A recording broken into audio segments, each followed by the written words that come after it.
اس پر انسان کا خون بھی نہیں کھول رہا کہ ماحول میں کیا ہو رہا ہے. اپنی نیکی، اپنی عبادت، اپنی ریاضتیں، اپنا تزکیہ نفس، اس میں تو بہت ہی انسان جو ہے مبالغے تک جا رہا ہے، اس میں شدت ہے، لیکن ماحول میں کیا ہو رہا ہے اس سے کوئی غرض ہی نہیں. یہ ایک انتہائی گراس امبیلنس ہے. چنانچہ اس کی جو مثال ہے وہ میں چاہتا ہوں کہ جو حدیث نبوی میں آئی ہے، بہت ہی پیاری مثال، اور میں سمجھتا ہوں کہ اس سے زیادہ نمایاں بات ہو نہیں سکتی، اور یہ نبی اکرم صلی اللہ علیہ وسلم کا فرمان ہے، جو کہ افصح العرب ہیں، جن کو اللہ تعالیٰ نے جوامع الکلم سے نوازا ہے. حضور فرماتے ہیں کہ اوحى اللہ عز وجل الی جبرائیل علیہ الصلوۃ والسلام ان اقلب مدینہ کذا وکذا باہلھا. یہ حدیث بھی میں نے اپنے کتابچے کے آخر میں دی ہوئی ہے. حضور فرماتے ہیں کہ اللہ تعالیٰ نے وحی کی حکم دیا حضرت جبرائیل کو کہ فلاں فلاں بستیوں کو اس کے رہنے والوں سمیت الٹ دو. یعنی یہ کہ عذاب استیصال کا حکم ہوا ہے، جیسے قوم لوط کی بستیاں الٹ دی گئیں یا اور دنیا میں دوسری بستیوں پر اس قسم کے عذاب آئے ہیں، الٹ دو. قال فقال، حضور نے ارشاد فرمایا کہ اس پر حضرت جبرائیل علیہ السلام نے بارگاہ خداوندی میں عرض کیا ان فیہا عبدک فلانا لم یعصک طرفۃ عین. پروردگار میں فلاں بستی کو الٹ دوں، اس میں تو تیرا فلاں بندہ بھی ہے جس نے کبھی آنکھ کے ادھر سے ادھر ہو جانے جتنی دیر بھی معصیت میں بسر نہیں کی. طرفۃ عین نگاہ کا ادھر سے ادھر ہو جانا، ہمارے محاورے میں اس کے لیے لفظ ہوگا پلک جھپکنا. پلک جھپکنے جتنی دیر بھی اس نے معصیت میں بسر نہیں کی. اب آپ کسی شخص کی ذاتی نیکی کا تصور کیجئے، اس کی ذاتی نیکی، اس کا زہد، اس کا تقوی کس درجے کا ہے کہ حضرت جبرائیل علیہ السلام گواہی دے رہے ہیں، بارگاہ خداوندی میں گواہی دے رہے ہیں. وہاں مبالغے کا بھی کوئی امکان نہیں، جھوٹ تو خیر بہت دور کی بات ہے. جو بات ہے صحیح ہے. قال صوابا، اللہ کی جناب میں تو کوئی بھی غلط بات کہنے کی ضرورت ہی نہیں کرے گا. تو اللہ کی جناب میں حضرت جبرائیل کی گواہی ہے لم یعصک طرفۃ عین.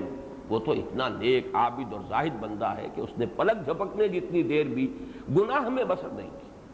قال فقال، حضور نے ارشاد فرمایا کہ اس پر اللہ تعالیٰ نے فرمایا اقلبھا علیہ وعلیہم، الٹ دو اس بستی کو، اس پر بھی اور ان سب پر بھی. بلکہ اس کو یوں بیان کیا جائے تو غلط نہ ہوگا کہ پہلے اس پر پھر دوسروں پر. یہ زیادہ بڑا مجرم ہے. کیوں؟ فإن وجہہ لم یتمعر فی ساعۃ قط، اس لیے کہ اس شخص کا چہرہ کبھی تمتمایا نہیں میری حمیت کی وجہ سے. یعنی اس کے خون نے کبھی جوش نہیں مارا، اس کا خون کھولا نہیں. جیسے کہ آپ کو معلوم ہے کہ اگر کوئی آپ کو ماں کی گالی دے جائے، ظاہر بات ہے کہ کمزور سے کمزور انسان بھی اسے برداشت نہیں کرتا. بہت ہی کمزور ہوگا، کچھ نہ کر سکے گا، تب بھی وہ غصے میں کانپے گا، اپنے ہی آپ میں کانپے گا، اس کے چہرے کا رنگ بدل جائے گا. کم سے کم اتنی حمیت و غیرت تو ہو. اگر یہ ہے جو حمیت اور غیرت ہے اللہ کے لیے، اس کے دین کے لیے اگر نہیں ہے تو اس کا مطلب ہے یہ زیادہ بڑا مجرم ہے. وہ تو غافل ہے، ان کی تو ہماری طرف توجہ ہی نہیں. وہ تو پڑے ہوئے ہیں جہاں جس وادی کے اندر بھی وہ منہ مار رہے ہیں. لیکن یہ اتنا نیک، اتنا عابد، اتنا زاہد، اتنا ہم سے لو لگانے والا، ہماری عبادت کے اندر اتنی جان کھپانے والا، اور اس کی بے حمیتی اور بے غیرتی کا اگر یہ عالم ہے تو یہ زیادہ بڑا مجرم ہے دوسروں سے. اقلبھا علیہ وعلیہم. اب یہ ہے وہ گراس امبیلنس جسے میں کہہ رہا ہوں، انتہائی نمایاں عدم توازن. ایمان، ظاہر بات ہے ایمان ہے تبھی وہ ذاتی طور پر نیک ہے. اپنا تقوی اور اپنی عبادت اور ریاضت اور زہد جو ہے وہ بغیر ایمان کے تو نہیں ہے. لیکن بات وہاں رک گئی. وتواصوا بالحق وتواصوا بالصبر، اس کی طرف پیش قدمی نہیں ہوئی. اس کے بالکل برعکس اس دور میں ایک نقشہ نظر آتا. میں سمجھتا ہوں کہ اس صدی سے پہلے تو شاید یہ پہلا امبیلنس زیادہ تھا، اس لیے کہ ہمارے ہاں خانقاہی نظام، تزکیے کا، تربیت کا، تصوف کا نظام، اس کا بڑا چرچا تھا. لوگ اپنے ذاتی عبادت گزاری میں، تزکیہ نفس میں، زہد میں کافی کچھ دلچسپی رکھنے والے لوگ تھے. لیکن یہ کہ آج کا معاملہ جو ہے کچھ برعکس ہے. یہ صدی وہ ہے جس میں اسلام کے نام پر تحریکیں اٹھی.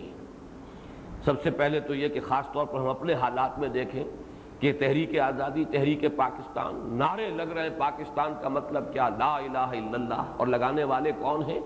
جن کا دین سے کوئی سروکار، اپنا عمل زیرو. یہ صورتحال جو ہے اسی کا نتیجہ آج ہم دیکھ رہے ہیں کہ 45 برس ہو گئے قمری حساب سے، بلکہ 45 برس ہو گئے، لیکن وہ پاکستان تو قائم ہوا لیکن وہاں اسلام تو نہیں آیا۔ اس لیے نہیں آیا کہ وہ گراس امبیلنس، اسلام کا نعرہ ہے، اسلام کے جلوس ہے، اسلام کے لیے لوگوں نے جانیں بھی دی ہیں، لیکن یہ کہ خود اپنا ایمان اور عمل صالح کا کھاتا جو ہے اور اس کا کھانا جو ہے خالی پڑا۔ یہی چیز اس کے بعد جو ہوئی ہے نظام مصطفیٰ کی تحریک میں، یہ سمجھیے 30 برس کے بعد تاریخ نے اپنے آپ کو پھر دہرایا۔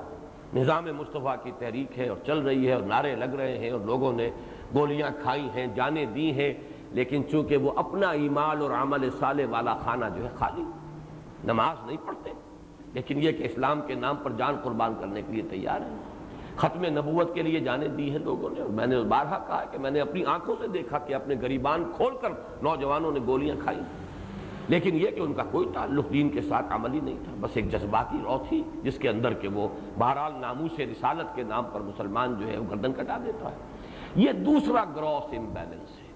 تو میں نے آج جو نقطہ واضح کیا اسے سمجھ لیجئے کہ ایک کسی حد تک کوئی کمی بیشی، کسی معاملے میں زیادہ کسی میں قدرے کم، یہ تو یہ کہ ہم اس کو سمجھ سکتے ہیں کہ یہ طباع کا فرق ہوتا ہے، مختلف اللہ تعالیٰ نے مزاج بنائے ہیں، لیکن اس طرح کا عدم توازن، اتنا گراس امبیلنس اگر ہے تو ہم اپنی میڈیکل ٹرمینالوجی میں کہیں گے کہ یہ پیتھولوجی ہے، یہ پھر مرض کی علامت ہے، کہیں نہ کہیں کوئی گڑبڑ ہے۔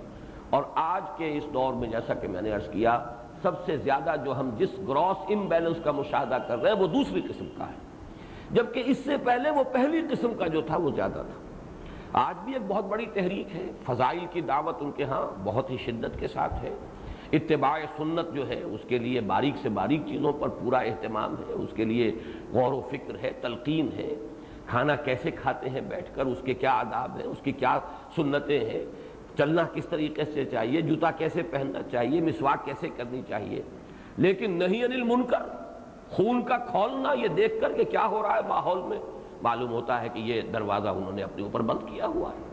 تو دونوں قسم کے گراس امبیلنس آج ہمارے معاشرے میں موجود ہیں، اور جب تک یہ رفع نہیں ہوگا کسی درجے میں فرق و تفاوت، میں نے جیسا کہ آج عرض کیا وہ ہے کہ وہ سمجھ میں آنے والی بات ہے، قابل فہم ہے، لیکن اس درجے فرق و تفاوت اور عدم توازن جو ہے وہ یقیناً